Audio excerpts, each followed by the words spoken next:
Is it Gero or Gero?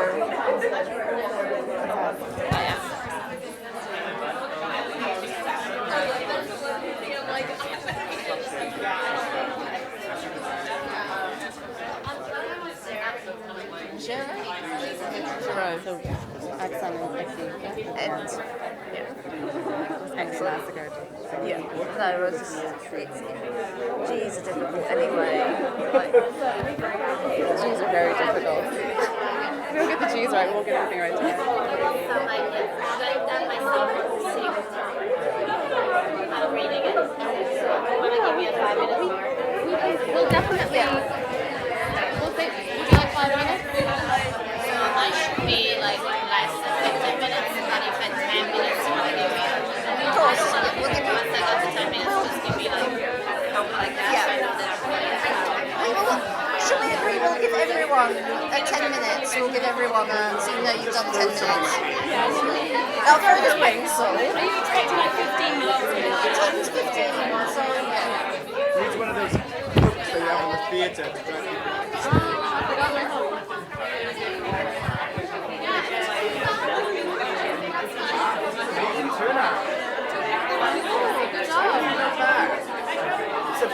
unfortunately, the movies are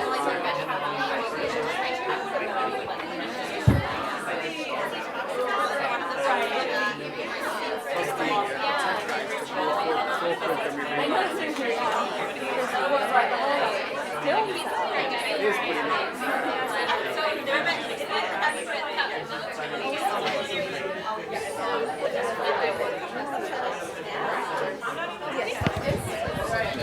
Should we?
Can they sit on the floor? They can, just we have to make sure no one walks up. Do you If guys you're want willing to to sit on the floor, you can go over there. For 2 hours, that might be a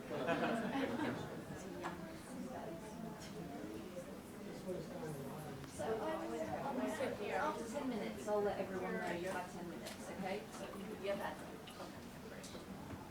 But that doesn't mean you have to stop, it just means we've had 10 minutes. And then I think we'll come. No, I'm over here. I think there's one where she's going to extra. So maybe we'll wait till she gets back, so you know. We'll start. Don't sit over here. Sit over there.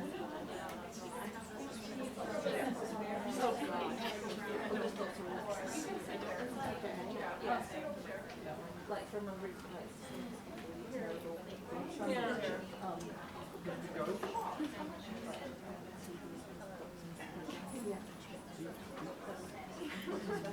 I think we're just waiting for one woman to get back, so she doesn't take behind the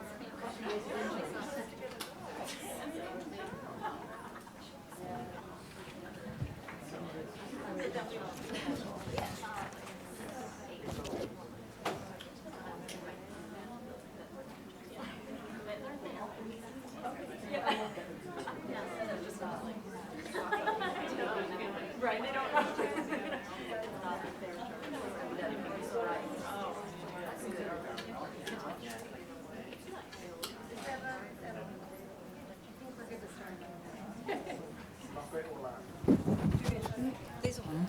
Hello?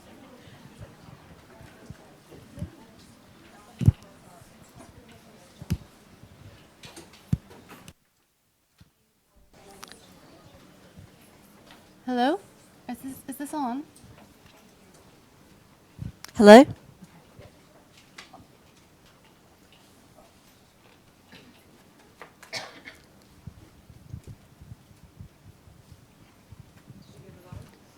On? Yeah. On? On?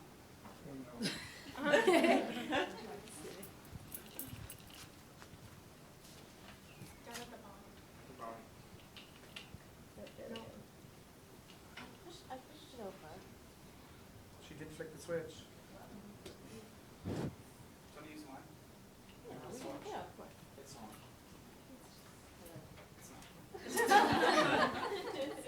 How many fashion designers does it take to? Thank you.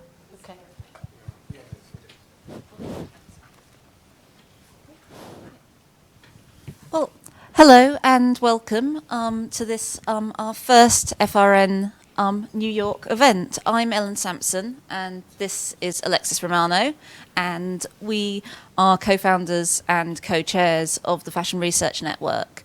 The Research Network was formed 4.5 years ago when we were both doing PhDs along with our two other colleagues, and both at very, very different institutions. I was at the Royal College of Art, Alexis was at the Courtauld Institute of Art, and we had very different practices. I do research by practice, I'm a maker, my background is design, and you were doing historical research, and we were really interested in the intersections between different forms of fashion research and the ways that our different disciplines might meet together and the conversations that we might be able to have and what might come from sharing different types of knowledge around clothing, dress and fashion. Since then, we've grown. We have about 250 members in the UK. We run 3 or 4 symposiums a year, a reading group, and a range of other events, tours, and archive visits. And we are really, really excited to be here and hope this is going to be the beginning of an ongoing conversation with our colleagues in New York, and that we can ask today, what is fashion research and what might fashion research become? Over to you. So I think yep, it's okay? Great. Thank you, Ellen. So I just wanted to reaffirm our thanks to FIT Graduate Studies, Fashion Design, for co-organizing this event with us, in particular Ariel Elia, who is in the corner, who is industry and project coordinator of the wonderful new MFA in fashion design that has been created by Jonathan Kyle Farmer, who I'll introduce later as he's one of the panelists, and with the help of Colleen Hill, who I'll also give a proper introduction to shortly, who's curator here. You have both been very supportive and have participated in the FRN in various ways over the past few years. So we're really thrilled that our first event in New York, our first event outside of the UK actually, is here at FIT, which obviously needs no introduction. It has helped shape, I'm sorry, I'm so confused when I get signals. We're going to share. I've got one now. Oh, okay. Number 2 So- is not. Number 2 is not. Number 2, oh, Francesca. We can edit that out later, right? Sorry, it's so much for seamless introductions. So FIT, I think, is really the ideal place to ask the question, what is fashion research? So on that note, I think I'll hand over to our wonderful panelists. So we will, each one will give a short presentation on their current research, and then we will open it up for some panel discussion, and then hand over to you to ask some questions. I think that's it. Any other things to? Great. So our first speaker, Anna Reynolds. You're very lucky to have her here. She's only in New York for the year, where she's working on a Polar Weissman Fellowship at the Met, the Costume Institute at the Met. Normally, she's senior curator of paintings at the Royal Collection Trust. Let me just look at my notes. She has curated In Fine Style, The Art of Tudor and Stuart Fashion, Royal Childhood, A Royal Welcome, and most recently, Portrait of the Artist. And she also holds an MA in Dress History from the Courtauld Institute of Art. So over to you, Anne. Thank you very much. Is my mic on? I'm going to try and find my slides.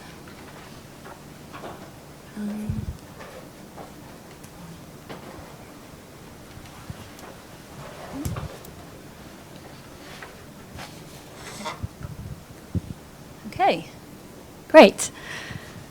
So I am going to split my brief talk today into two parts. The first being what I've done in terms of research, fashion research, and the second half about what I'm going to be doing over the next year.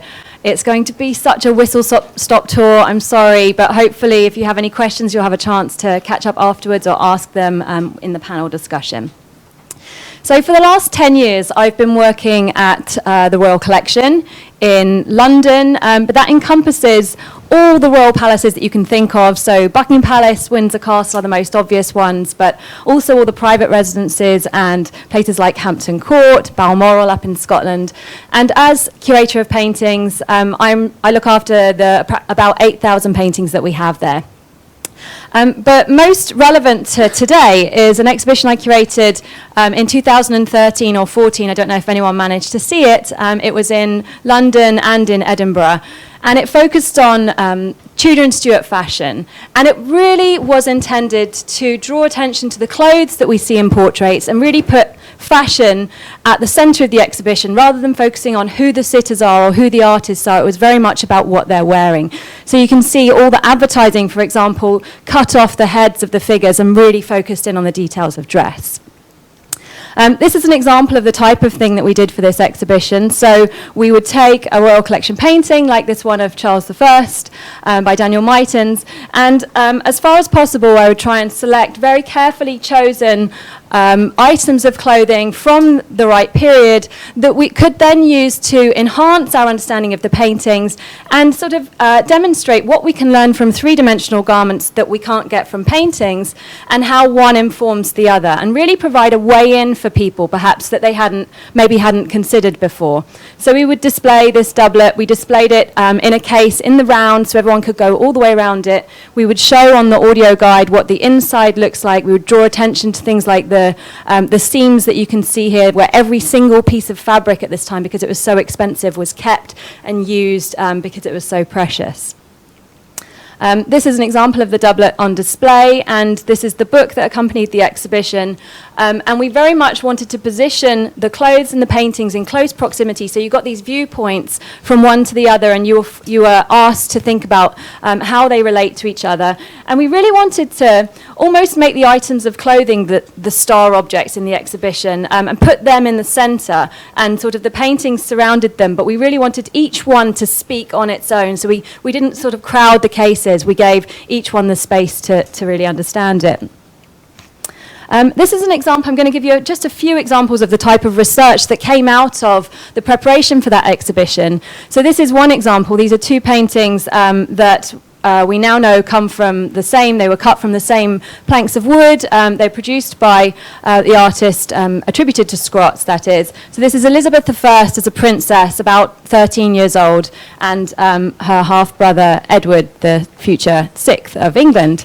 And you can see when these were in the conservation studio in preparation for the exhibition, we had a chance to look at them under high magnification. And working very closely with the conservators, we got to understand how artists at this time were using quite experimental techniques in order to try and represent different types of textiles. So in the top left, for example, you can see a high magnification of Elizabeth's dress, her gown there. And we noticed this very, very regular pattern of dots. And the conservator realized that what the artist had actually done was laid down various layers of pigment, and while one of the layers was still wet, pressed into that with a piece of fabric, probably a silk, very tightly woven, to try and give this texture that he wouldn't have been able to create with a paintbrush. And then on the bottom right, you can see the artist here. I don't know if it's just visible. There's a line down, sort of diagonally down Edward's russet gown here. And this actually, under the pigment, the artist put down layers of metal, thin metal leaf, probably maybe silver, maybe gold, and then put the pigments on top of that in order to try and give the impression of a fabric that's been woven with metal threads at the time. So actually using the precious materials that would have been in the fabrics themselves to recreate that in paint. So a very experimental process in the 1540s here. Some other examples of the types of research that needed to be done for this exhibition were looking at portraits to try and understand how we should display the items themselves. So in what sort of shape that the garments would have looked on the figure. So you can see with this buff coat, we had a perspex mount made that very much went out at the waist because it would have been worn over wide men's breeches that would have been padded, and we wanted to give make it look as if it would have actually done on the real model. And we also had to get to grips with how to fix this on a perspex model without damaging the object itself. So for this example, we recreated a string that goes down the eye holes on either side, and then put tiny stitches between that reproduction thread so that you're not actually cutting into the garment itself, but you're able to show as it would have looked at the time. So as well as the catalogue to go with that exhibition, we produced a fashion magazine called Robe, which was a handbag-sized version of the 1660s version of Vogue. And it was actually designed by an ex-Vogue designer, so we very much paid attention to the style of a magazine today. But we wanted it to be very historically accurate as well. So we had Mr. Samuel Pepys answering your style queries, for example. Did you know that Samuel Pepys' father was a tailor? So he was perfectly positioned to answer these questions. And I went through Pepys' diary, which has many, many references to fashion of the 1660s. And I took specific days and examples of things that he did, and I wove those into his Sam's own tips about what you can do, how you can recycle clothing if it gets dirty, for example. So we wanted to make it very historically accurate, but also really fun and relevant to today. Another way that we wanted to make this very relevant was by involving contemporary fashion designers, because we wanted to try and entice a new audience into our galleries, because we have this reputation for being quite stuffy and traditional, and we wanted to try and broaden that out. So the name that kept coming up again and again when I asked people in the fashion world was Gareth Pugh. And so I sent him an email. I sent his people an email and said, is this something that he might possibly want to be involved in? The initial response back was, I'm not quite sure this is Gareth's thing, but I'll ask him. And then the next email said, Gareth would love to be involved. And so I went to Gareth's studio in London, and we talked about his clothes, and he specifically said that this period, the Tudor period, had been a huge influence in his work. The reason he'd got into fashion design in the first place was through seeing a history magazine with a portrait of Elizabeth I on the front. And you can see how the sorts of shapes of the clothes of that time, the conical farthingales, for example, the waistline of this armour, have been used to inform the types of shapes that he uses in his clothes as well. So we recorded him, we had interviews with him on our multimedia guide, and the ruffs are a very obvious example there, but also about the cut, the use of materials, what he starts with the person or the fabric. And it was really insightful and really sort of made it very, very relevant. So that's what I've done, and that was over the last sort of 10 years. But before that, as Alexis mentioned, I was at the Courtauld and did my master's on John Singer Sargent and fashion. And I am going to be spending the next year here in New York taking that further. It's something that I feel that there was a lot more research to be done on that subject. Back then, I looked specifically at what people are wearing in Sargent's portraits, trying to match up as closely as possible examples of the types of clothing of this time, the late 19th, early 20th century, with Sargent's portraits. I did quite a lot of analytical research, so I established all the different types of dress that women in particular wore at this time. So I came to 14 different categories of clothing, including, for example, here, visiting dress, afternoon dress, tea gown. There's also morning dress, afternoon dress, walking dress, all these different types with very subtle differences. And I found images and sergeants examples and then extant examples of the same sorts of clothing as well. And then I built a great big database of a certain time period of sergeant's portraits. I took sort of his middle period, and I did lots of graphs of what colours everyone was wearing and what types of clothes were being worn in these different portraits. So that was just one sort of avenue of research at that time, and I feel like there's a lot more that can be done in this area. So I'm going to be asking 4 particular questions in terms of my research. The first one is, what do sergeant sitters wear? So this is very much along the lines of what I've already done, but extending it to include a broader range of portraits, a greater time period, men as well as women. I'm going to be looking at, I'm going to be based at the Costume Institute with their incredible collection of dress from this period, including the Brooklyn costume collection as well as their own.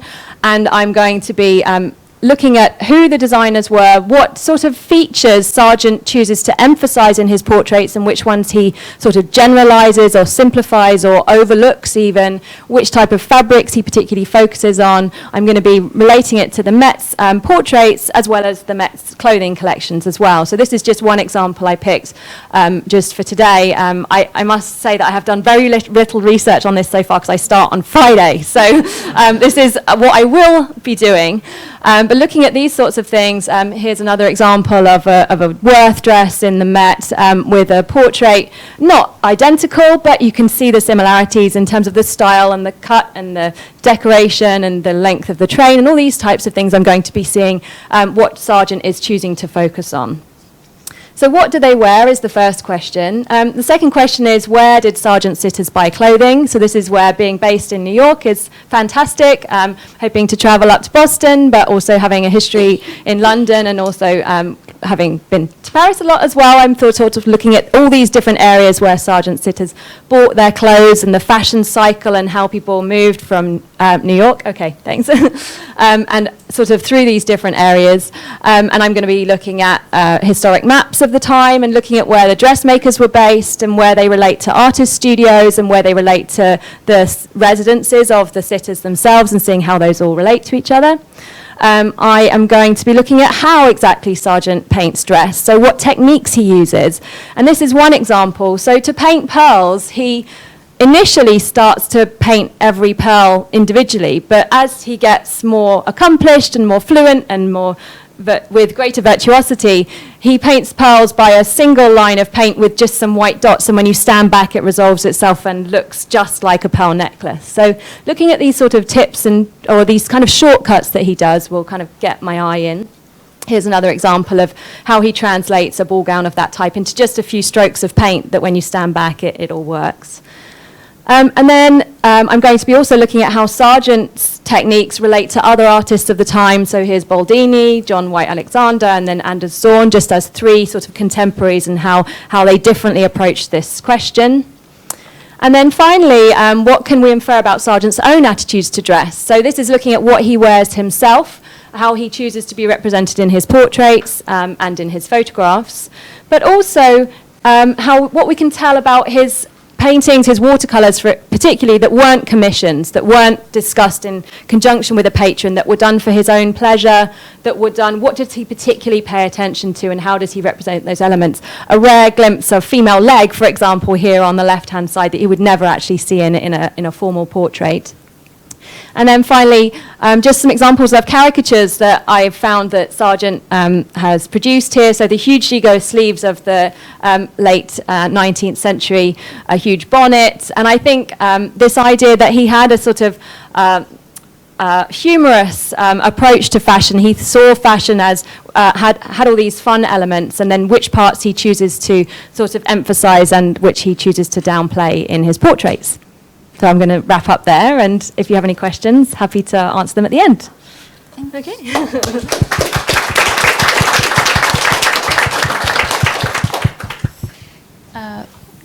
Thank you so much, Anna. It was really interesting to hear you discuss different projects in various stages of completion. So on to our next speaker. Many of you will know Jonathan Kyle Farmer, who has just created this wonderful MFA in fashion design here at FIT. He has, prior to coming here, taught internationally, most recently at Parsons, but also at the University of East London. He has also held education consultancies at the Met in conjunction with the exhibitions Savage Beauty and Impossible Conversations. He has designed, cut, and illustrated for a range of fashion labels, including Bruce Oldfield and Style Site. And he has an MA in fashion women's wear at the Royal College of Art in London. And I think we are almost ready to hear about this wonderful program that That he can't even get a computer to work. that is just launched, actually. Hello? Yes, we're going. Okay, thank you for that amazing introduction. And that's a hard act to follow, I must say. It's overwhelmingly beautiful work that you're looking at, and your translation of that is really inspiring. I can't wait to see what you do. So yeah, hi, welcome everybody. Welcome to FIT, and welcome to this conversation around what is fashion research. So I'm talking about fashion research from a practice-based perspective. This is a presentation I did for the CFDA at their recent education summit, and it was called Practice What You Preach, which I think is a really important thing that we do as educators, is to continue practicing, to bring that work into the classroom, and then what you get from the classroom you bring back into your own work, and it becomes this beautiful sort of washing machine of ideas and translation. So this was a 30-minute presentation I did, so I'm going to reduce it down to 10 minutes. So it's going to be speed talking. So practice, what is that? So one of the things I always really encourage my students to do is try to understand what their idea is before they start to begin the work. What are you trying to get at? What are you trying to do? So this for me became, did I miss a slide? No.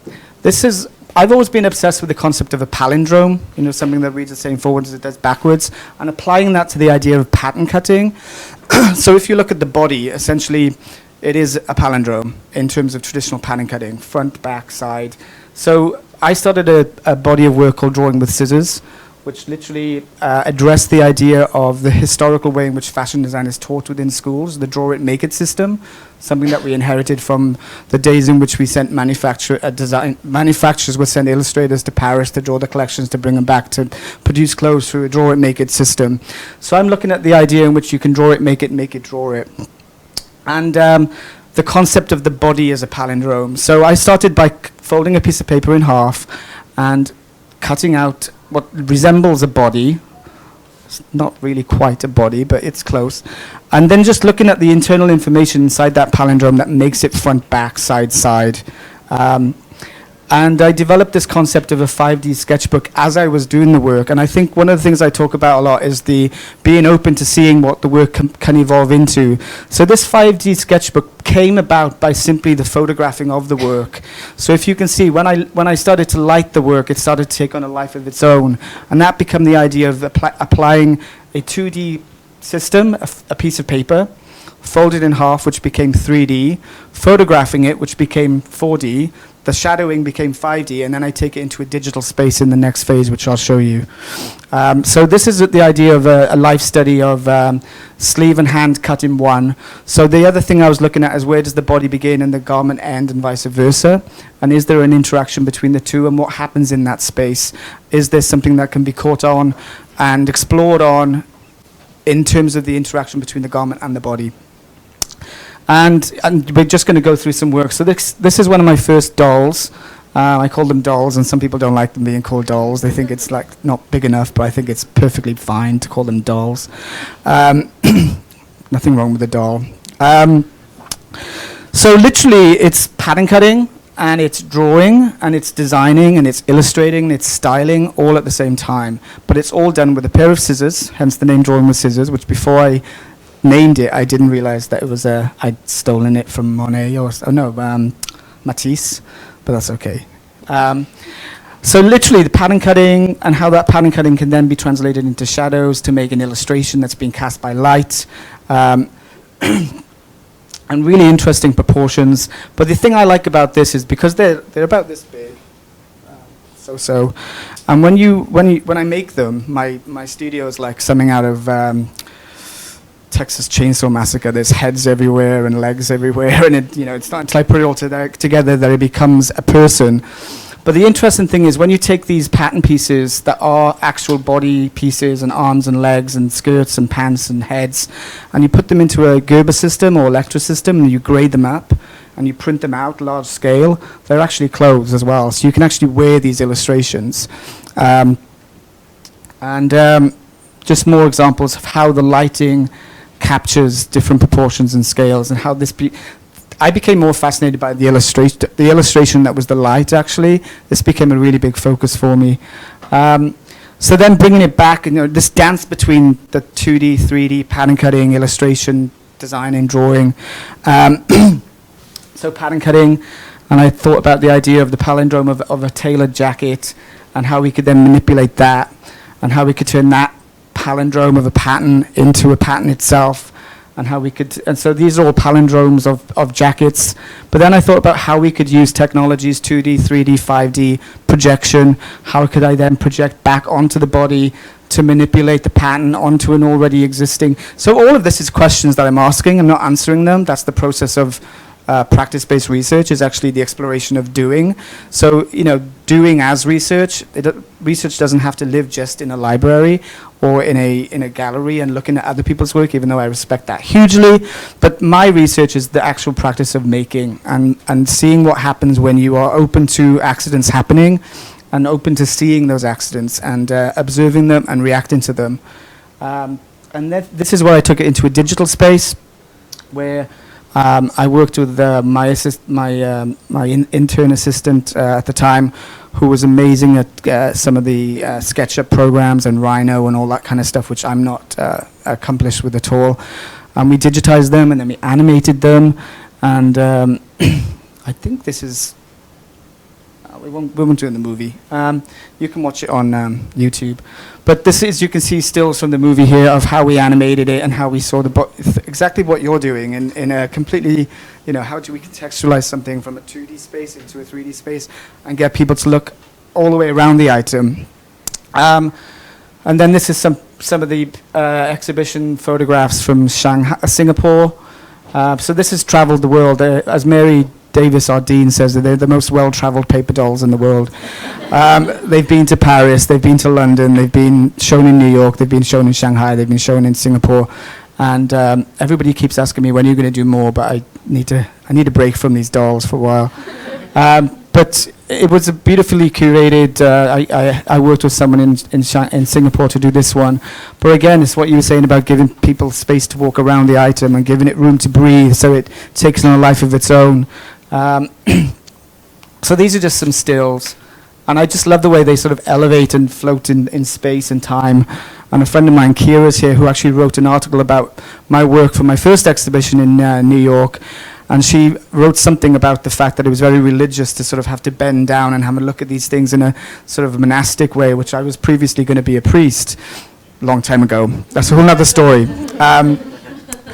And it wasn't designed that way at all. It was literally because I couldn't get tall enough plinths. But the interesting thing is how that she translated it, and then that became a thing. It's like, oh my God, I didn't recognize that this is something that's in me, and I present it in that way as well. So this thing that's inside you comes out in your work no matter what. So just some more pictures here. And my latest exhibition was in Paris as part of a Architects of Paper exhibition. And the interesting thing about these papers, they're all used for architectural sort of displays for Premier Vision and places like that. And all of these displays were really, really massive. And all of a sudden you walk around the corner and there's this little glass on the floor and this tiny little doll floating in space next to these giant installations. And that scale, even for me, was like, what? I didn't, just that kind of contrast was really fascinating. Anyway, the bit that I think is more important is how I teach this, how I preach it. And again, this is some work from, so the program, the MFA program, is only just launched. There's some of my students here right now. Welcome. and they're the first cohort of 15 students we have. And so I was teaching BFA classes, and I was just telling somebody this story that I've not taught at bachelor's level for some years now. I've been teaching at master's level. So I was a little nervous to go back into that sort of sophomore level of teaching. But I found that I taught exactly the same way, and the work that they produced was almost of an MFA level quality, even though that they were sophomore. And I think that was a really interesting moment for me to realize that it doesn't matter. You just teach the way you teach, and if they respond the way it was a very interesting place for me to look, and that's something I'm looking at in my own research now. So this was all about the way in which the student had interpreted it. She did all this research around color and the way in which young children, young adults, and elderly people related to colors from a synesthetic perspective. So she started doing drawing with scissors with transparencies and lighting them. And then this is how they then translated into initial design ideas into the Make It Big system. So went from a very small 2D, 3D into a large synesthetic actual clothing, which again, I think you'll find nothing like my work, but that interpretation is really fascinating, how they owned it, which is really important. Last thing I want is to do in the same that I do it, because then they're going to steal my jobs. So they must own it. They must take it into their own space. And this is another student that was obsessed with the concept of tents and the fact that tent wasn't a tent without a tent pole. And I was just like, oh my God, you don't even think of those things, you know, and that's so beautiful.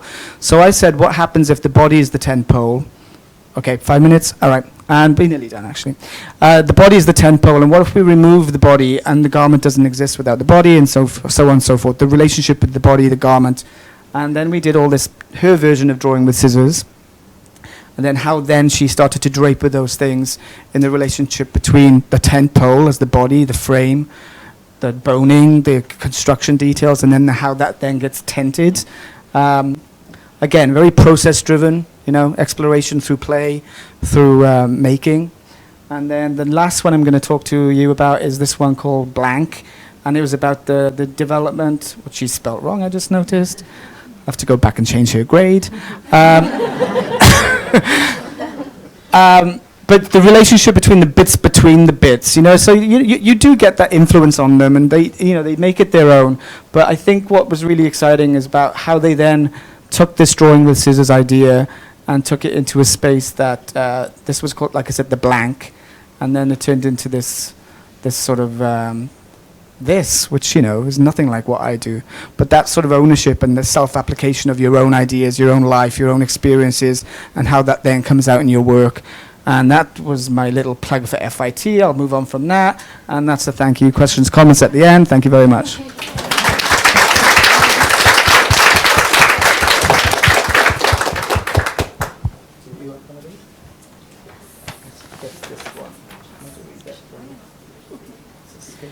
Thank you so much, Kyle. That was really fascinating. And I think it was really interesting for us as an organisation who are very interested in relationships between more theoretical research, historical research and practice-based research to think about how these things come together, and particularly in how they come together in terms of education and inspiring new designers and new researchers.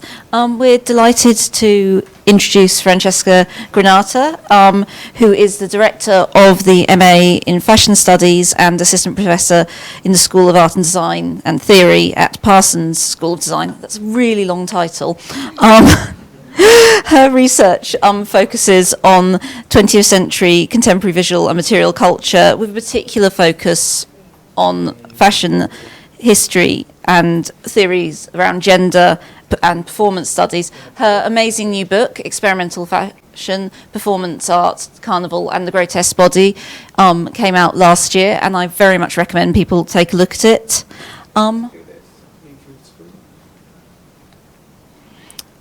Sorry, guys. And Francesca is founder and editor of the non-profit journal Fashion Projects and holds a PhD from Central St Martin's in London.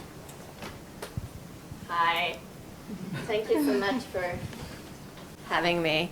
But to the Fashion Research Network, I was kind enough to host a book lunch for me in London, and to FIT.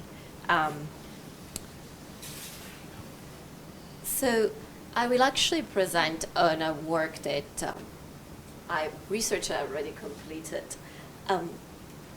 My book, which is on screen, is a study of the grotesque in fashion design at the turn of the 21st century. It draws on Bakhtin, Mikhail Bakhtin, the Russian scholar's theories, investigates the reasons behind the proliferation of grotesque imagery within fashion at the period. A constant transgression, merging and exceeding of borders constitutes one of the central attributes of the grotesque. In one of his best-known work, Rabelais' Word, Bakhtin traces a struggle between the classical and grotesque concepts of the body in the West, which he argues can be observed in a number of different areas, including the canon of behavior, the history of dance and fashion. And in my research and now finished project, I took on this unrealized project of Bakhtin in part, and I explored how this struggle was played out at the end of the previous century in fashion. My argument is the 80s were the years which planted the seeds for the more forceful break with classical fashion imaginary that occurred in the 90s. A break whose ripples continue to make their effect felt in the new millennium. And I will show you the slides I don't really have time to go into detail, so hopefully they will be somewhat self-explanatory. The book examines the reason beyond a proliferation of bodies out of bounds in fashion starting in the 80s. Why is it, and he asks the question, why is that during this period, the sealed and perfect body of high fashion is challenged by fashion practitioners? I argue that the bodies and subjects circulating within experimental fashion at the turn of the millennium are undisciplined ones that upset gender and body norms and rules of propriety and beauty. They can be read as provocations, an attempt to escape what Foucault referred to as the anatomopolitics of the human body, so the discipline and optimal management and self-management of the body. In part achieved, of course, through health regimes, fitness, but also fashion. So I view fashion in its mainstream variety on a continuum with a number of these technologies of the self at work in neoliberal societies. I argue that fashion could be seen in line with discourse of health and fitness, promoting healthy and normative bodies and subjects, a process that began to intensify in the 80s. And on screen you see a photo of Lisa Lyon, who was one of the first female bodybuilders, as well as a photo of Georgina Gottlieb's work from the mid to late 80s. So it is my argument that in the 80s we begin to witness also a proliferation of grotesque imagery and bodies out of bounds, and this should be understood as a critique towards these normative discourses. I argue that the shift was particularly evident within experimental fashion, and it was influenced by feminism's desire to open up and question gender and body norms, and particularly the normative bodies of fashion. It was also tied, of course, to the AIDS epidemic. Experimental fashion often mediated the fears of contagion and the obsessive moral policing of bodily borders that characterized the 80s and part of the 90s, and cannot be read separately from the powerful discourses of contagion, bodies, and health surrounding the AIDS crisis. So in other words, my argument is that fashion was central to the visual and material culture of those decades, and it played an important role alongside performance, visual arts, dance, film, photography, in teasing through the political and social issues that characterized those decades. So throughout the book, I argue that fashion should be interpreted in par with aspects of visual and material culture as a constitutive and influential part of culture, as opposed to simply reflecting a culture that gets made elsewhere. So it's not really just like, the hemlines are shorter because it reflects a political shift, but it actually, fashion constitutes also and makes these political shifts happen. Just getting to the methodology aspect, which is probably what's of greater interest to this panel. Oh, this is a photo of Cindy Sherman, work for Comme des Garçons. So I also did my research primarily at the Met, where I was a Polaire Vice. I don't remember the name of the fellowship, but that's the fellowship we had. It was a great year, and as perhaps is not obvious from the kind of work I do, my research is started with closed object-based research, and that was my primary methodology, as well as a close study of images, primarily moving images, which were created and produced by designer in lieu or in addition to fashion shows. So object-based research was, of course, central to my project and was employed as a way to build and test theories against example of actual garments and accessories.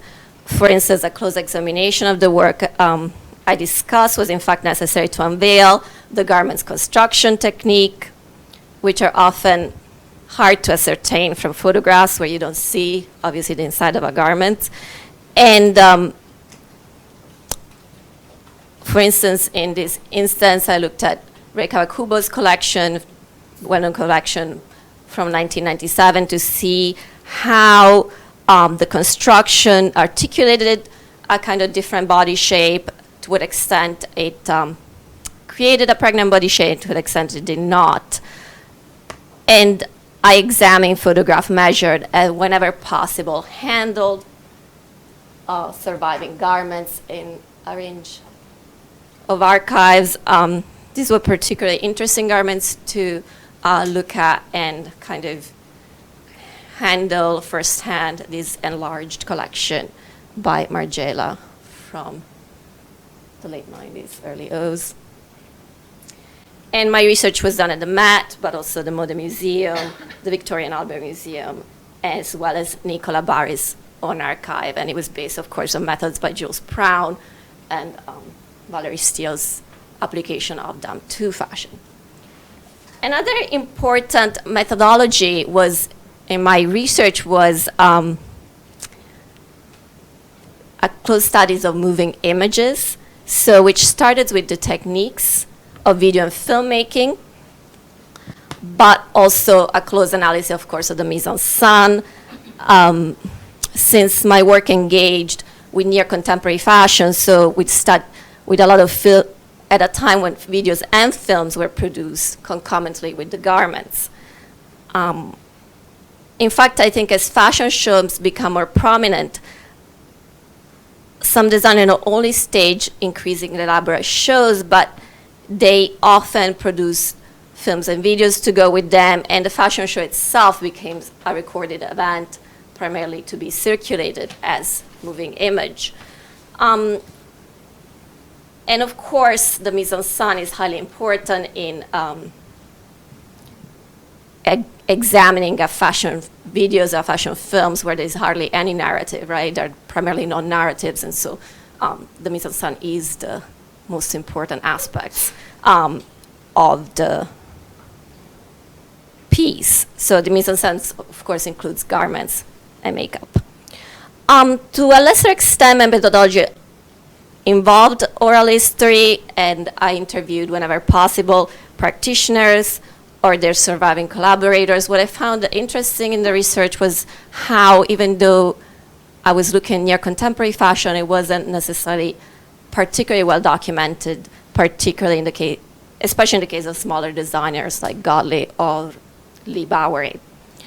And the book drew, of course, on a number of theoretical approaches. I approached theory as a kind of toolbox. I took a psychoanalytical approach, discussing the grotesque using Freudian concepts of the repressed and of the unconscious.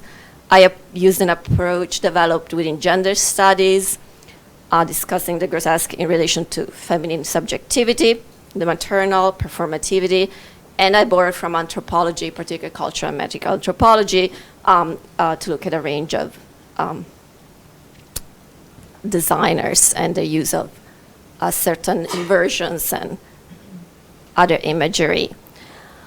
It also employed theories from cultural history and performance studies. Of course, this in addition to this kind of more formal approach, formal analysis, if you want to so call it, being object-based research, as well as kind of the stylistic study of film and video material. And it's my argument that this combination of approach and method is quite important to fashion research, and as it integrates kind of empirical work which characterized earlier dress studies with theorized and multidisciplinary approaches. And as Christopher Brewer suggests, and many scholars have since put into practice, close object analysis is helpful, and in the case of my project was essential in providing a base onto which a range of theories are applied. Thank you.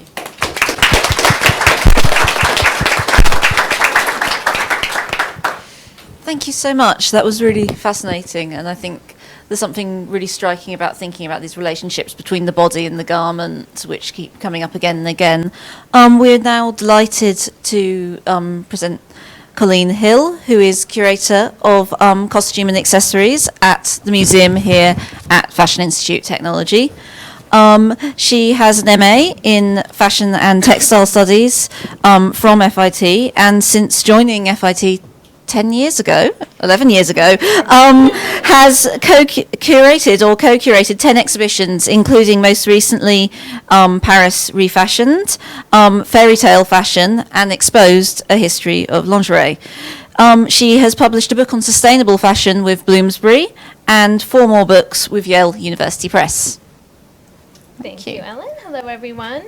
I'll be talking about 3 exhibitions today, 2 from the recent past and 1 that's upcoming. And of course, for time reasons, I won't be able to get too much into them. But I wanted to start with this exhibition from just last year called Fairytale Fashion, which is one of my favorites, both as far as the research went and also the end result. And in this instance, I wanted to talk a little bit about inspiration. The idea of fairytale fashion was something that had come to mind a few times, but really had no definitive purpose or means of moving forward. And it was really when this Dolce & Gabbana collection was released and I saw photos of it online sort of immediately afterward. I was talking to my husband like, oh, wouldn't it be interesting to do this fairytale fashion show using objects from this fairytale collection? I ended up using 4, including these 2 in the exhibition. But lucky enough for me, the next day I ended up meeting with our director, Valerie Steele, and she said, so do you have any ideas for a special exhibition? And I said, yeah, I want to do this fairytale fashion thing. And in Valerie's way, she was super enthusiastic and said, yeah, you have to do it. And of course, I had no idea how to actually do it still. So what I did was immediately go to some of the early classic written fairy tales. And by some chance, because I had no idea of the history of written fairy tales, I first started looking at a book by Charles Perrault, who is really the first important author of fairy tales. And I was reading his version of Sleeping Beauty, and Perrault was a member of the French aristocracy. He had a lot of ties to the court, and so he makes a lot of references to aristocratic living in his work. And one of the things he points out in Sleeping Beauty is that, of course, Sleeping Beauty has been asleep for 100 years. The prince wakes her up and he thinks to himself, well, she's really beautiful, but she's wearing this really old-fashioned dress, like something my grandmother would wear. And I thought, okay, this is it. I have to base this show on the actual literary tales and really take their references to dress and go from there. So I've included this beautiful illustration by Arthur Rackham of Sleeping Beauty. Perrault actually specifically mentions Sleeping Beauty wearing a standing collar, probably something like a ruff. And then I started diving into theorists and historians of fairy tales, because for anyone who considers himself a fashion historian, it's a very frustrating thing when someone who doesn't know your genre of work kind of thinks they do. So what I wanted to do was make sure that I was pretty well versed in what these really fantastic scholars have released on the history of these stories. Marina Warner actually calls herself a mythographer, which I think is a fantastic job title. And Jack Zipes is someone who I kind of refer to as the Valerie Steele of fairy tales. He's extremely well published. I had a great interaction with him early on where I found a fake Grimm Brothers story that was just this strange little website. It was all printed out, and I thought, this is really weird. I've never seen this story anywhere else. I don't know if it's real, but it's a really cool story and has good references. So I ended up emailing Jack Zipes, and he emailed me back right away, and he said, the person who wrote this is either a charlatan or a fool. And I thought, okay, I love this man. So he was kind of my go-to for fairy tale history. And then I started to really immerse myself in the imagery, particularly during the late 19th and early 20th centuries. There were a number of really fantastic fairy tale illustrators, some of whom are not so well known today, but others like Arthur Rackham and Edmund de Locke are still very well known. So kind of familiarizing myself with this visual language of fairy tales, which I thought was very important. And then finally, to kind of tie all that together, moving into how fashion has portrayed fairy tales in various ways, including some important editorials. So I was lucky enough to be able to include this beautiful photograph in the book that corresponds to the exhibition. I was not allowed to use this one, but I love it anyway. And this is an Annie Leibovitz photo, and that is, of course, Stephen Jones portraying the Mad Hatter and Christian Lacroix as the March Hare. So since I don't have too much time, I'll kind of fly through how I ended up doing this show. Because fairy tales are not usually set in a specific place or time, I felt I could be pretty fluid with using both historic and contemporary garments. Some of these were really straightforward, as you can imagine. However, Little Red Riding Hood, if you look at very early translations, is usually Little Red Riding Cap. And I think we start to think of her wearing this cloak-like garment when this actually became a fashionable garment. So it kind of evolves as the story evolves and as fashion moves forward. And we got this fantastic Comme des Garçons ensemble specifically for the exhibition. It's now part of our permanent collection. And this is just a quick slide of how everything looked in situ within the installation, which had this beautiful fairy tale-like feel with these scrims. Beauty and the Beast was a very fun story for me because this one did have a little bit more of a time period. A lot of these stories that we're familiar with existed in oral tradition and then over time were written down. They vary according to culture, but Beauty and the Beast was written during the 18th century. It's kind of a conglomeration of a number of stories. So I ended up dressing Beauty and the Beast in court dress because, of course, the Beast was a prince in beast's disguise. And I wanted to portray these ideas in various ways. So sometimes I showed concepts through clothing, other times I portrayed characters through clothing. I really just wanted an excuse to use these Christian Louboutin pumps in any way I could, so this worked out well. And then this is the full effect. As you can see, I've included the Beast there wearing his regal attire, and we created this really fantastic paper mask. The Beast in the story is never really described other than he's hideous and scary. So usually he's shown as myriad animals, but he has a beast's head and paws, but he's usually standing upright and wearing clothing. Rapunzel was a really kind of fun, straightforward one. In the show, we literally had these two pieces.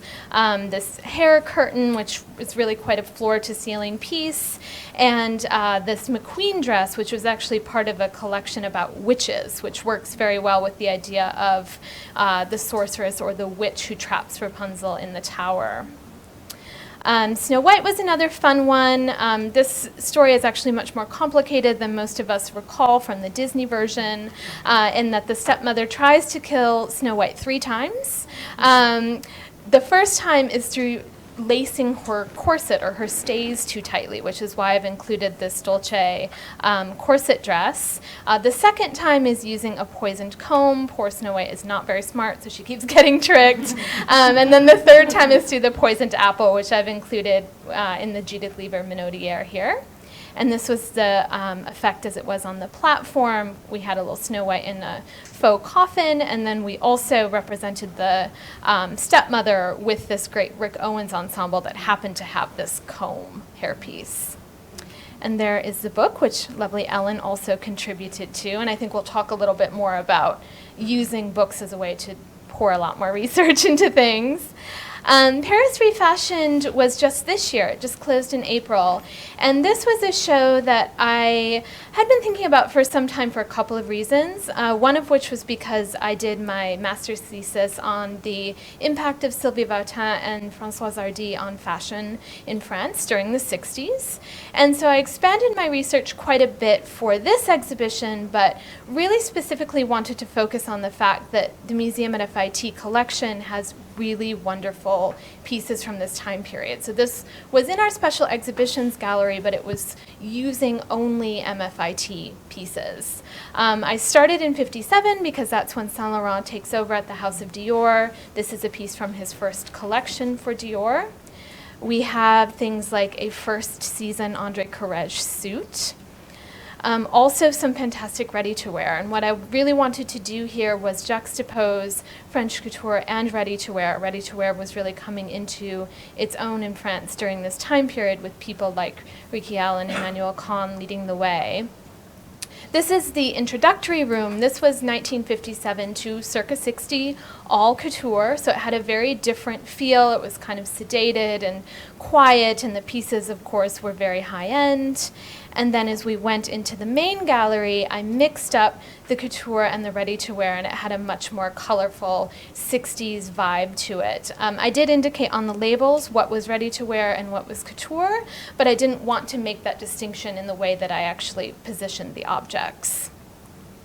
And this is just getting back to the idea of how we do research. For me, I'm a very old-fashioned researcher. I like to do all of my research myself rather than ask someone else to help, because I just have to have it all in my head, and I like to flip through magazines even though it takes forever. And sometimes that really pays off. So for example, one of my favorite films from this period is Masculin Féminin.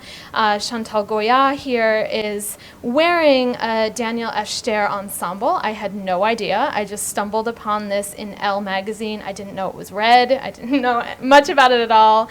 And as you can see, you can buy the ensemble with your own initials, and you can see that Chantal is definitely wearing her own clothing, which is something I'd always thought she was doing in the film, because she has a C on her pocket and a G on her scarf. And again, here's a book that Alexis contributed to, as well as Emma McClendon, who's here in the audience. And again, we'll talk a little bit more about publications as furthering research for an exhibition. And this is my current work, which is in progress. It's for an exhibition that will open in May. It's called Fashion Unraveled. And this is also a permanent collection exhibition that will be showing things that either haven't been shown before or that I'm showing in a very different way than we've shown them before. So I have a few categories in the show. And it begins with clothing that has been significantly mended or altered. Some of these you would never know. We've shown this beautiful Schiaparelli suit before. We don't talk about the ways that it has been mucked with, as we say. So I've included some detail shots here.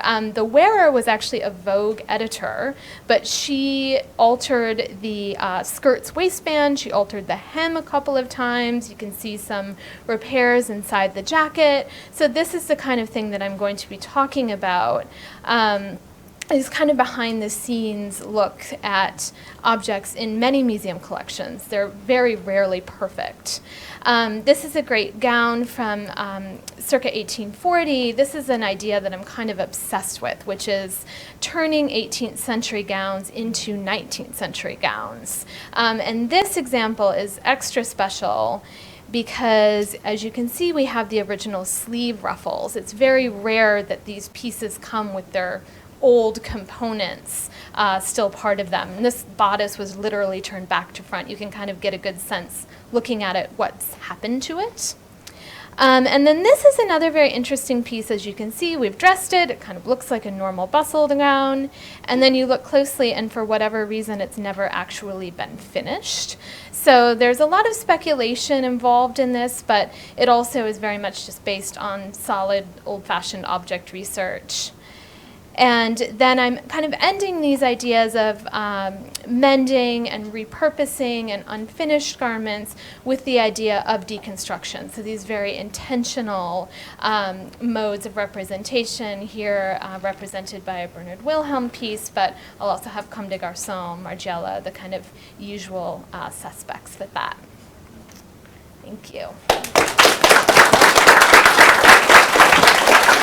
Thank you, Colleen. That was very fascinating and very interesting to have that inside privileged peek at exhibitions that I think many of us have seen, and also for articulating so well that moment between having an idea and having nothing else, which I'm sure we've all been there before.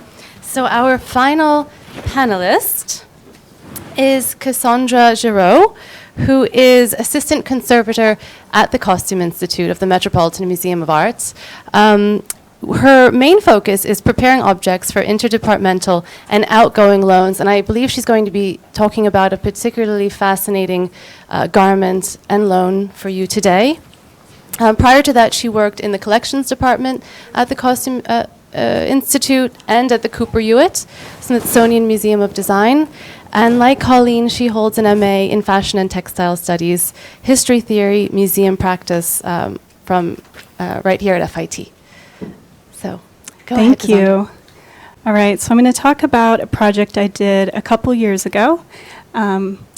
It was, well, as a conservator, my research is generally object-based, and it's usually for very practical reasons. So you'll see through this example, everything I was doing was very practical. I had a very, distinct goal, and I had to make it there. So in 2011, the Costume Institute put on this exhibition, Alexander McQueen, Savage Beauty, and in 2015, the V&A Museum in London decided to put on their own version of it. And they asked to borrow the razor clam dress on the right up here, and which means we would have to ship it there. So we said, "Are you sure?" And they said yes. So this dress has approximately 1,200 razor clam shells attached to it, and it's attached to the dress fabric with monofilament. And the shells are fragile, and they are heavy, and they clang around, and they crash into each other, and they fall off the dress because the monofilament fails. So it's very challenging to deal with. So our challenge here was, how are we going to safely ship this to the V&A and install it in a way that it's not going to fall apart, and that it also still looks beautiful, because we have to fulfill the curator's vision and the artist's intent. So it has to be safe, and it has to be beautiful.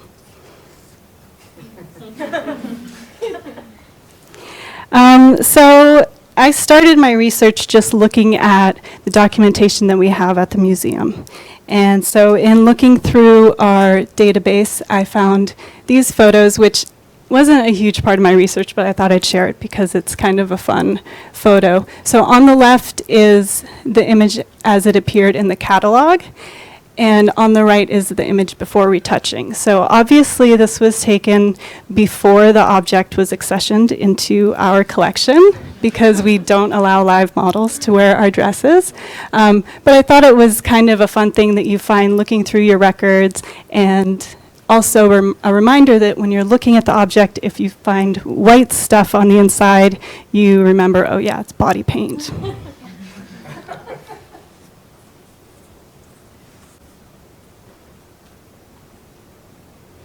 Okay, so I decided it was time to look at the dress. And So this is our object-based research here. And I was looking at materials and construction. You can see there's a muslin bodice. The skirt is organza. There's 2 zippers in the back, and the shells are sewn on in diagonal lines. I looked at the size, took some measurements. We need to know, what size the mannequin needs to be, and this is very small, so we knew that we would have to chop down a mannequin, cut the boobs off, cut on, so that we had to cut her neck. Even the neck was too big for this dress. It's very small. So it's very important to get the right size. I looked for previous repairs and conservation. I noticed some of the shells had been sewn on with white thread instead of monofilament, which I think were repairs. And the biggest thing I was looking at is what's the condition? Is it sturdy enough to travel? Is it sturdy enough to go on display for a few months? And does it need treatment? Is it visually appealing? Does it have any other special needs? And it's actually kind of hard to answer these questions just looking at it flat. I really needed to get it on a form to find out exactly what was going on. So we decided to do a test dress. And it actually took 5 of us. So once we got it on the mannequin just as a test, we realized, okay, we can't do this at the install. We can't expect the V&A to provide 4 additional couriers to help me dress this dress. So we decided we would ship it on the form, which would make installation easier, but packing really a lot harder. I'll get to that a little bit later.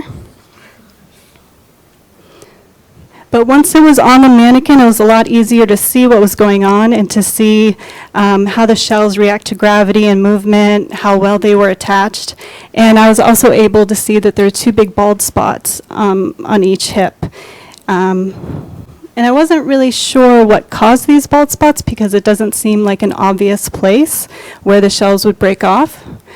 But I did a little research, and I found that in the runway show, this was in 2001, the Voss runway collection by Alexander McQueen, the model was instructed to break the shells and rip them off the dress because the theme was an insane asylum. And this show is on YouTube. You should look it up. It's a great show. But that explained a lot of the breakage that we had on the shells up here and the bald spots here, because you can see her in that video, just grab them, and you can see them on the floor. So that was a little extra information. It was good. And because of these bald spots, and because I was really worried that when we shipped the dress, all the shells would just break off, I really wanted to make sure that I had a lot of replacement shells when I went to go and install it. So we contacted the design house to see if they had any extras and also to see if they had any information on how the shells were treated. Because if you see a regular razor clam shell, they're not this color, they're much darker. So we knew that we knew from our records they had been stripped and varnished, and of course they had holes drilled in them so they could be attached, but we didn't know any of the specifics, so for us to try to replicate that would have been, impossible. So while we were waiting to hear back, I also contacted restaurants and seafood shops, and turns out razor clams are only available during drain tides, which are certain times of the month, and I thought that was very interesting and not something I would really expect to learn in fashion research, but now I know. But anyway, none of this really worked out. McQueen, they didn't have any extra shells, they didn't have the information, so I really had to pivot and come up with a new idea. And so I decided to make reproduction shells out of paper. So if you look, the real shells are on the right, and my reproductions are on the left. So I think they came out pretty good. So I just took pictures of the shells and printed them on photo paper, cut them out, and curved them. So that worked out. So I had one problem solved at least. So after the test fit, we took the dress off, we cut the mannequin down to the right size, we redressed it, all 5 of us again, and then it was time to figure out how to pack this. And So first, I talked to our packers in the registrar's department, who are amazing, and we talked about a plan for a crate. And so you can see the finished crate on the right, but the challenge is that the only places we could secure it were the head and the feet, because everything else had shells on it, and arms, aren't really, you can't count on them for stability because they'll just fall off. So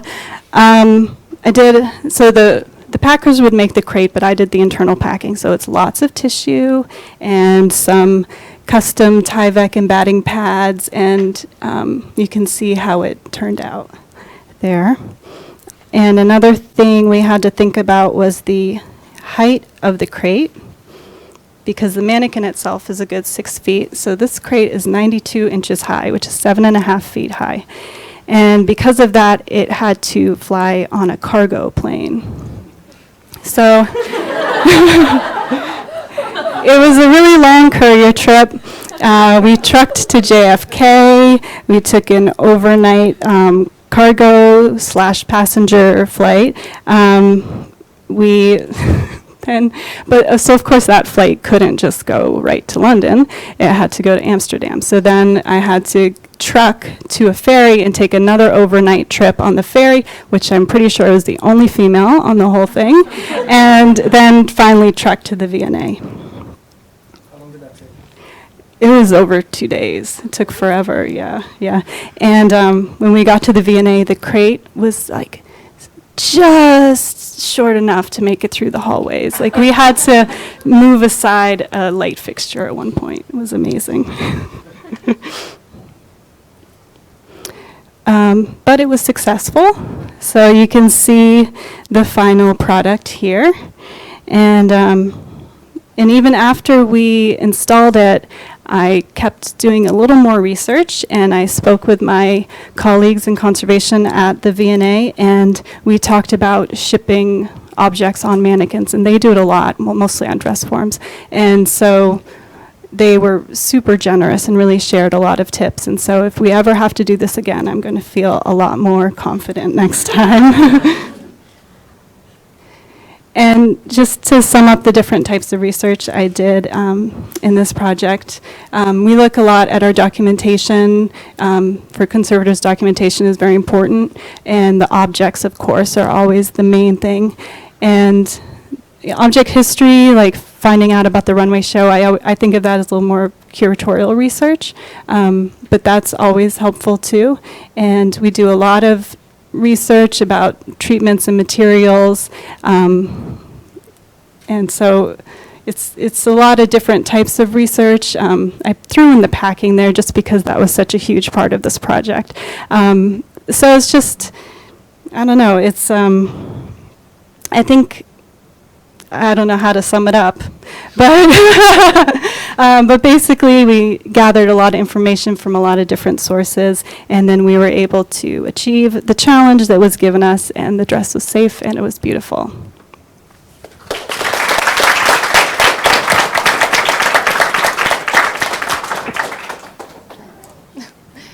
Thank you very much, Cassandra. That was very illuminating, and you did a great job of pulling together, I think, a lot of the threads that all of our panelists have brought up today, images and objects, the pull between history and industry, and many more things.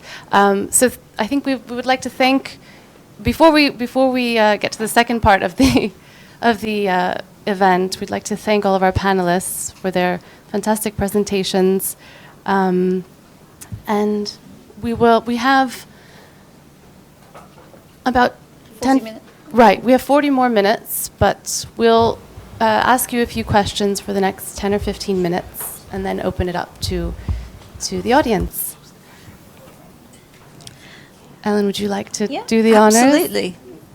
Well, I mean, I was very struck, as Alexis said, by these sort of intersections between the materiality of the garments, between the body, between imagery and text. And I suppose one of the first things I'd like to ask all of you is that you all have are engaged in very different forms of practice: curating, teaching, designing, conservation.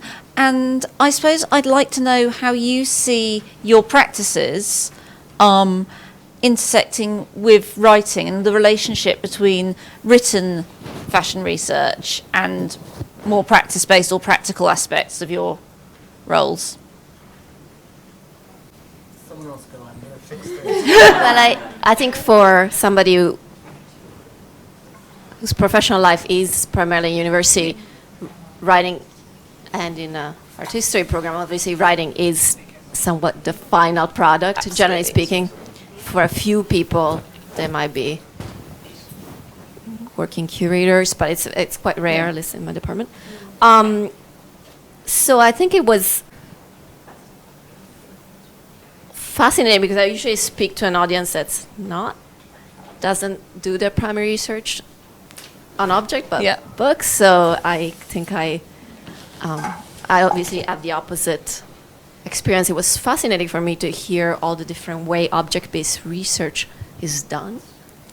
Especially the conservation one really brought it to the next level out into the world with the crates and the cargo ships.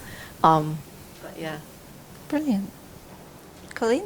I guess for me, writing books is really fun because you end up putting so much research into a project, and we're very strict at the museum about how much text can accompany an object. So the most text we ever get is 50 words.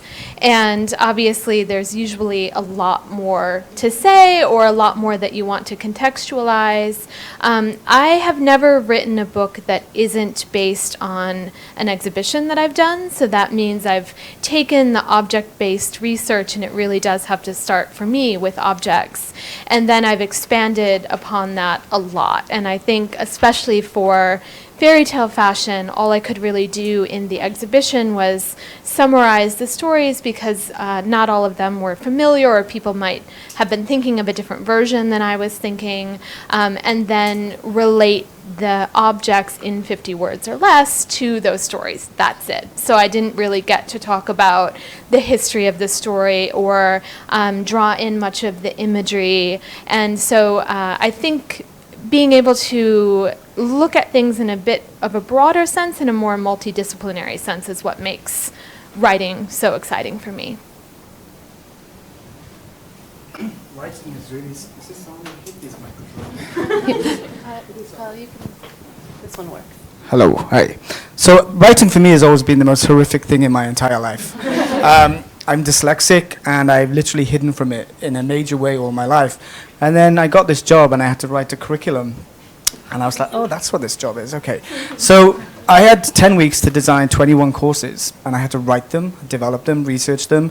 But the one thing that I think I like to talk about is that your life is your research as well, and applying your life experience to your work. And I think for me, the writing became pleasurable when I sat down and reflected on my own practice and my own experiences and the things I've been through as a student, as a designer, as an educator, and how I then sort of put them all together in a curriculum. And then, now I'm in a place where I teach it. So something that became really scary, was really scary for me, actually became really pleasurable. And I really enjoyed writing to the point that I'm now making my students write. And it's something that, I didn't tell you that. It's in the curriculum. But it's something that when I was a student, they took it out because fashion students and designers are usually very fearful of that space. And it gets in the way of them designing because they spend so much time on the fear of writing. But I realized the value of it all these years later. So it's become quite an interesting sort of cycle for me to look at. Thank you. Sorry, just to touch on that as well. I guess related to what Colleen said, the book of an exhibition it has longevity beyond the exhibition, obviously. So it's such a nice sort of legacy of if you didn't get to see it or if you did get to see it. But so that is what's so great about an exhibition catalogue. But then when I think about being a curator, there are so many different forms of communication that you have to translate your research into. So the book is one, and the labels are one, but then the multimedia guide is one, the lectures that you give, the labels, the panels, various different ways of communicating, and always thinking about the level of information that someone's coming to your exhibition already having, and the audience, just sort of, that's such an important part, I guess, of what we do, and just sort of being able to translate that into different types of writing. It's something that I was very aware of and have learned to do as I've gone along, I think. And just one thing about conservation writing, I think for us, if we do our job well, it's basically invisible.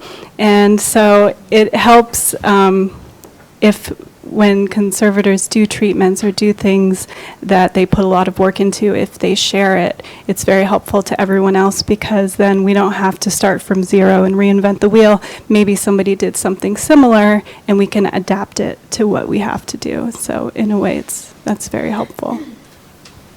Thank you. And I was also, just to kind of follow up on that, writing is also could be a form of research in a way. Have you ever found that the process of writing has changed the rest of your research? Have you had to go back and rethink things as you... I think through my research as I write it, like I took, I don't know how you did it, but how everybody does it, but I do research and then I don't really write until I have a body of research, so it just comes through writing a lot of the meanings that I make. It's a little bit intuitive. I'm curious how other people put their research into writing. I over-research everything, and then I start to write and try to do that really quickly. But I think where writing helps me is no matter how much you over-research, you always miss something. So you come to a point where you don't have a segue, or there's something that's missing and you're going from A to D and you need B and C. So I think that's where writing can really inform my research. But typically I spend way too much time on research and should focus more on writing, I think. Thank you. I guess on this idea of fluidity between writing and other kinds of research, we were really curious to hear your ideas on how your research practice intersects with other disciplines. Disciplines that relate to fashion or anything else. And you've all talked about that already, but is there something that you could add to that particular question? I guess the main thing for me,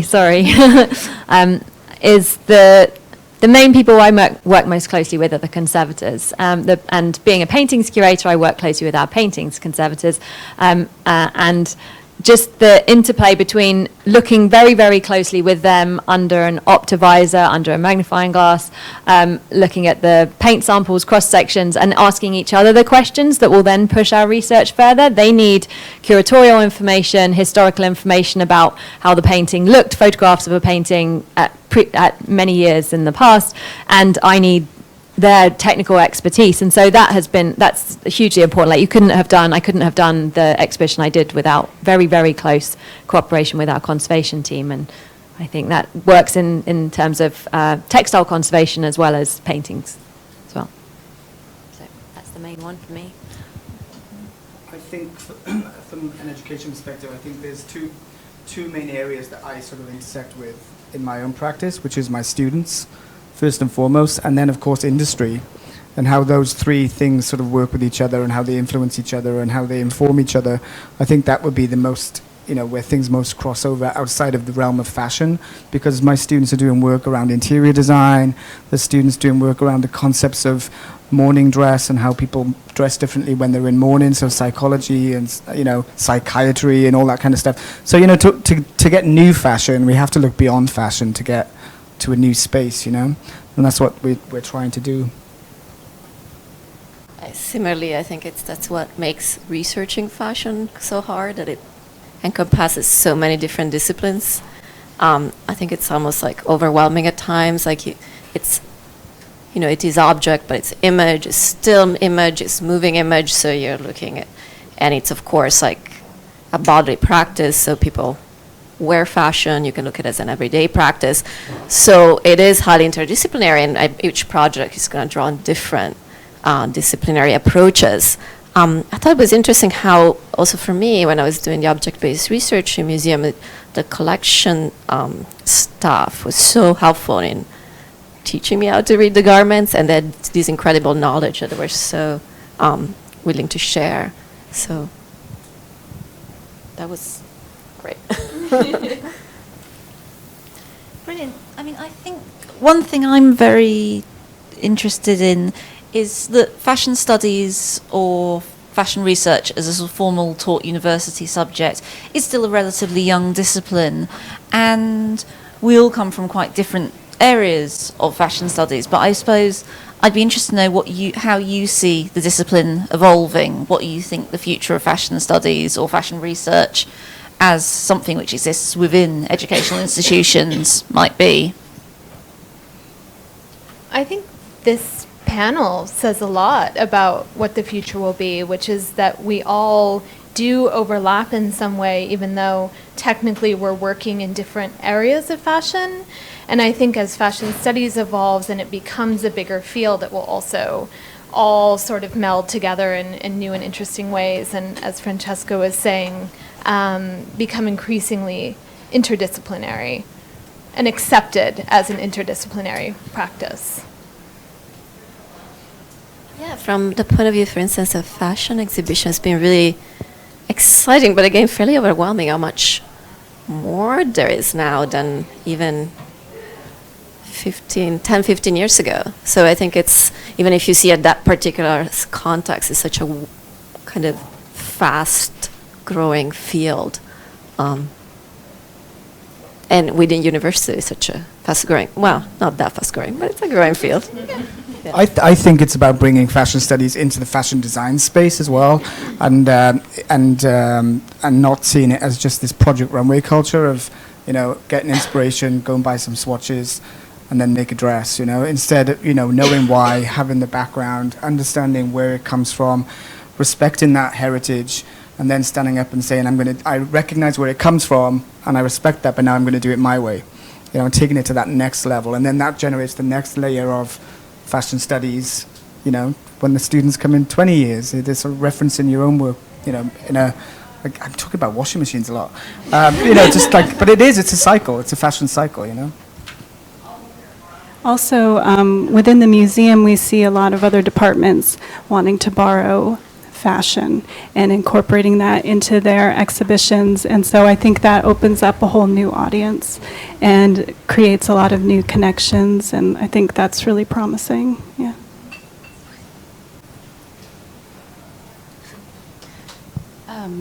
Well, I think these conversations are so important because fashion can mean so many different things, and so it's logical that fashion research can really be anything. And I think it's been important to the Fashion Research Network to constantly have conversations about that kind of challenge what we think fashion is. Shall we? Yeah. So, are there any questions from the floor? He's got one.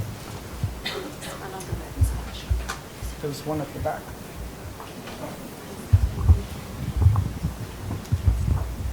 So my question is actually for Cassandra. I was wondering if there was anything in your research that made you decide that recovering those blank spots was the appropriate conservatorial choice, and if you ever considered just leaving them blank, and if you could just talk a little bit about your thought process on that. Yeah, we actually did leave them blank.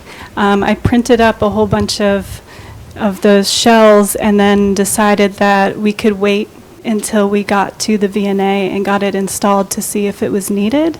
And also, it's a question of whether the curator would want it, because maybe since that is part of the history of the garment, maybe the curator wouldn't want those spots covered up.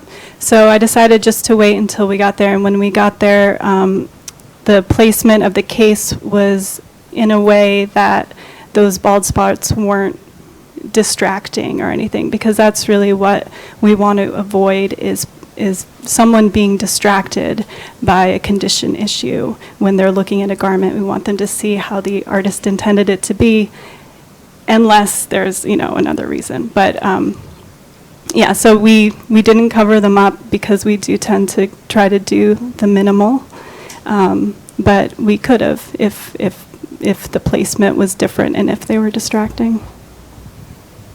That was actually my question to you, actually, because I knew the story before you told it, because I remember the show so well, and it's, I just remember the theatre attached to that. So do you get different types of audiences wanting different types of things? Because I know if I saw, I would have been looking for those spots just to remember, and also maybe seeing the video showing why that happened, how it came to being, and then other people are like, it's not finished. I also love your papers. I think that's amazing.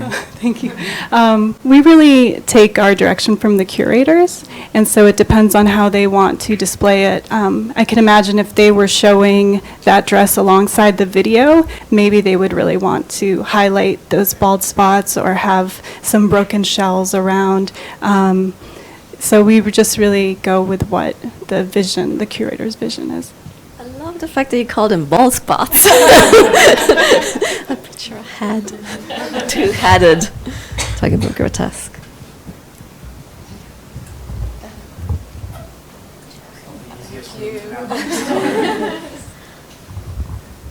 Thanks so much. It's another practical question, really, but it's also a question about audience. For Anna, I was intrigued with Robe, your contemporary version of or whatever it was. I mean, Samuel Pepys as a contemporary fashion critic. But I just wanted to know more about that. Did you actually sell the journal? And also, more to the point, what was the response to it?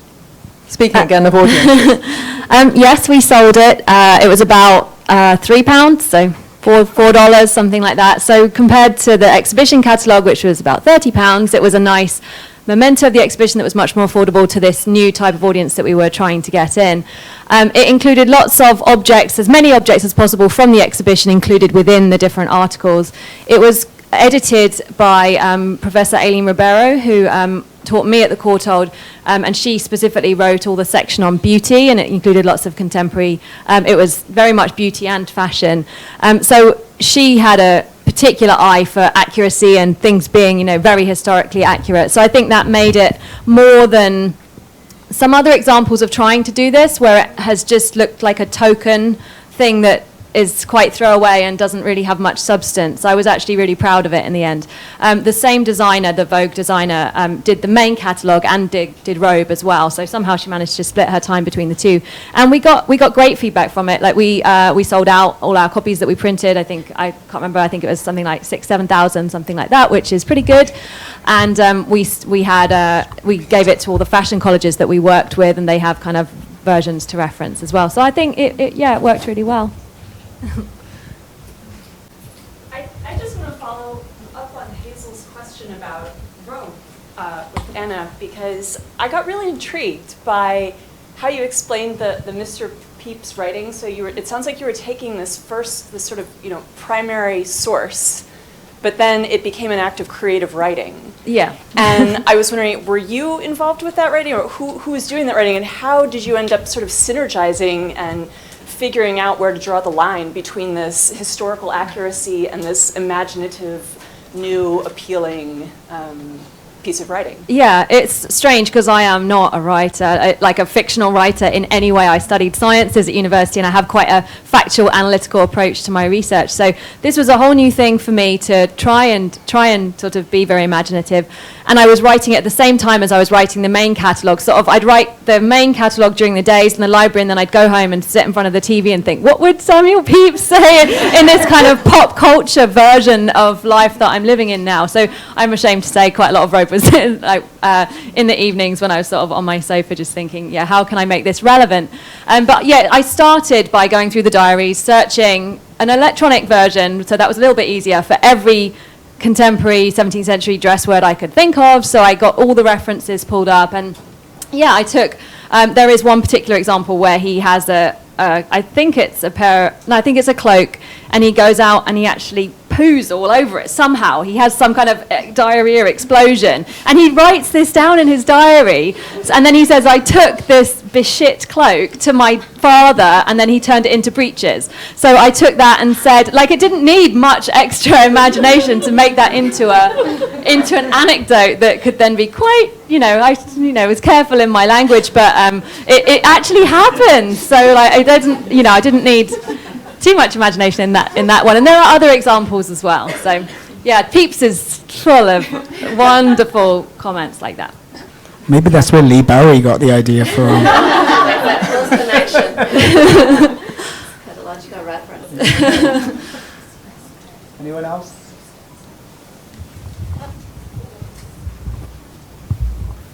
Hi, I just want to ask a question about researching process, and I know most of you pull out a lot of references and read an object.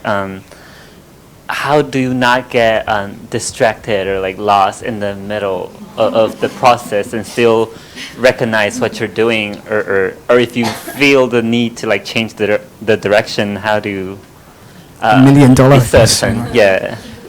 I'm going to slightly leap in there because I'm so excited to have a year where I can follow those rabbit holes, where in my day job for the last 10 years it's been very much focused on what's the output, what does the exhibition look like, once I've chosen the objects, how does this object relate to the story that I'm telling, and what's the narrative. So I have these 4 questions that I'm going to be working on for the next year, but if one of them turns out to be far more interesting than the others, there's nothing to say that can't become the main focus, and everything else sort of just becomes a side element. And I'm just so excited about that prospect. For me, it's such a treat, really. So I go down rabbit holes all the time, and I like it. I think for a curator, one of the things you always worry about is not being able to come up with another idea, or another idea that you really like and that you're really passionate about. And for me, I tend to work on numerous exhibitions at once, whether they're actually going to happen or whether they're, only happening on paper or in theory.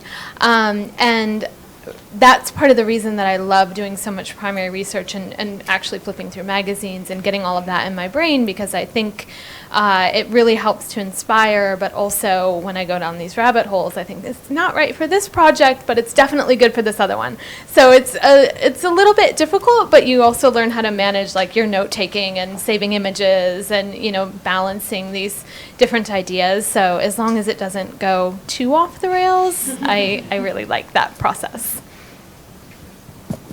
I guess in my case, it's similar. You start with a research question, a set of research questions, and then you do your research, whatever methodology, your research question might change along the way.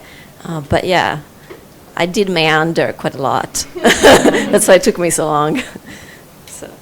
You're also one of my students, so I want you to get lost. I want you to wander into things that you don't know yet, and I think that's what it's all about, right? Stumbling upon the possibilities, the accidental innovations. This semester is all about play, and by playing you will find things that you can focus on next semester. So don't be afraid to get lost, because my job is to bring you back. And it's only 1 week you've done, so I can see you stressing already. We'll talk in class tomorrow. I do think there is a kind of pressure to outcome that does make it a little less fun. Not less fun, but it's harder to kind of get lost with a certain pressure to productivity, which I'm sure is different, the outcome in museum than university, but it's still. I think one of the issues with an exhibitions that I work on, for example, is that the object list is determined so far ahead, because we have to think about conservation, a year or 2 years of a painting, and the frame and the lighting and all that. So there's no chance, if you do find something amazing, to just drop it in at the last minute. I don't know if that's the same with any of the exhibitions you've worked on. It's probably very similar. So I'm always slightly nervous of finding that amazing new thing that tells this perfect story that I can't then include. I mean, it could be a comparative in the book, but it's not the same. So I'm sort of, it's that tension between carrying on or not, yeah. so not at all a criticism, but it does seem like we're missing voices from disciplines like sociology and anthropology, which have contributed a lot to fashion studies largely. And Francesca mentioned this issue of the lived body or the social element of fashion. So I'm just curious how all of you, well, I guess maybe first, that's not my field, neither of those are my field, so that's not an attempt to say I should say something, but I'm curious how you all who are coming from very, very particularly object-focused areas, like how, when we look at fashion studies broadly or fashion research broadly, like how you interact or how you regard those who might start from very large social questions or, anthropological questions or dealing with large groups of people, just how that relationship unfolds in a bigger conversation. Well, first of all, Graduate Studies Invites would like to invite you to come and talk to us about those things. I mean, or set something up. I mean, these things are all about, sparking ideas and doing the next one. I think you're absolutely right. This is, I feel a bit like on the outside of this conversation myself in a way, because I'm the one that's practicing and making as opposed to objects that are sourced and found and exist and curated. So I think it's definitely something that I would love to pursue in conversation. Yeah, for sure. Cultural anthropology in particular, perhaps I'm a little more familiar because the persons, we have a couple of faculty on it. Well, one is a material culture anthropologist, so probably more in our object camp, but the other one is a cultural anthropologist. But yeah, they've obviously influenced fashion, and it's, as I said, there is so many kind of way of looking at fashion, methodological approach, ethnography being one of them. I'm not really particular fan of quantitative method, but there's so many qualitative methods to approach a study of fashion, object-based research and material culture being the one that we discuss most this time. But that doesn't mean that other methodologies are not as valid. It's just hard to cover them all, I think. And I think it's also hard as a scholar to be, to do ethnography and material culture and film analysis. I think there is also parameters that you have to set up for yourself and areas of expertise, hopefully. I'm afraid I'm not an ethnographer and I don't do ethnography, but it doesn't mean I don't think it's important. I just not what I was trained in or what I do. Could I, go ahead, Colleen. Oh, no. I was going to just jump in and see if Lucy wanted to talk about her, no. No, I honestly was just curious, it's a challenge, right? Like dealing with the really big questions and the really particular objects. And so I'm just curious when you are, given who's here today, if you all see, if it's a struggle to kind of say, well, gosh, why are these people asking these big questions? It starts with the object, do you feel committed to, at least theoretically, to really starting with these actual things? Because I think that there's something really important. I mean, obviously, extremely, fashion is an object. But I mean, what the methodology would be kind of, at least the disciplines, I think the methodologies are still, in my mind, also guiding the kind of answers you give to the question. So I think that's a way of anchoring in my research, but I mean, even an ethnographer as a field, they have to limit what it is that they're looking at. And I think part of the research process is you come with a big question and then you realize that even if you're doing a book, you actually have to narrow it down. I'm sure perhaps an exhibition has a similar method, I don't know. So it's kind of a process of actually narrowing down your question to something that's manageable, also in terms of research, and whatever it is, your methods, There is a certain amount of objects, you're going to be able to see a certain amount of films or videos, or a certain amount, ethnography itself is you're going to spend a certain amount of time with a particular population, a particular place. Obviously, the question is also, it tends to be quite a lot smaller once you actually go into your research.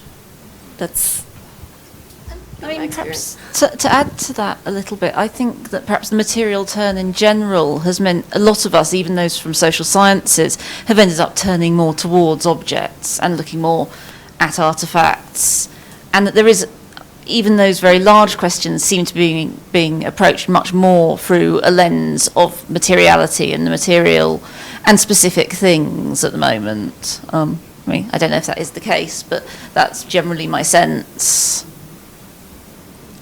I have a feeling that gender studies is going to be a big question that comes up in my next year's work. I think at the moment I'm in a slight state of blissful ignorance that I don't know what I don't know, so I'm going to see where that leads me, and I am very aware that that's not my area of expertise, and I hope to meet people for whom it is an area of expertise, and I can start to understand that world further and see how that informs questions about bloomers and suffragettes. This is all exactly the time that Sargent's painting still women in languorous poses wearing ball gowns. So there's lots of questions there, and I think that's going to be something that I hope to be able to investigate. Yeah. Thank you, everyone. I feel this feels like a conversation that could carry on for the whole night, and I think that's really brilliant. It's been really amazing to have so many people here and to have such brilliant panelists discussing such interesting work, and I'm really excited about having some more events in New York and meeting more of you. Yes, I think the last thing that we must do, which I forgot to do in the beginning of the evening, is thank FIT Graduate Studies, and particularly our collaborators, Kyle, Colleen, and Ariel, and of course all of our panelists for their fascinating presentations.